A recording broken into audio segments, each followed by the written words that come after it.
Warm holiday greetings to everyone. This is Engineer Reynaldo Carpio, President of Grand Monaco Montana Homes. As we celebrate Christmas, I extend my heartfelt appreciation to our valued partners and stakeholders whose support continues to inspire our mission of serving the Filipino families.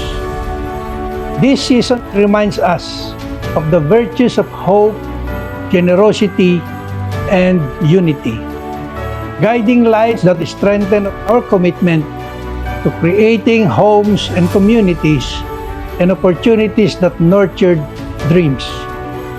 This year brought lessons, growth, and new beginnings, and every challenge contributed to our strength as a community.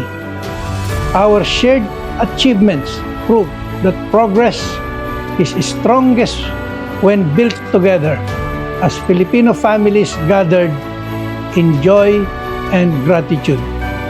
May we welcome the coming year with renewed purpose, meaningful partnership, and enduring blessings. Muli, binabati ko kayong lahat ng maligayang Pasko at manigong bagong taon mula sa Grand Monaco Montana Homes. Dahil sa Grand Monaco Montana Homes, tutulungan kang magkabahay.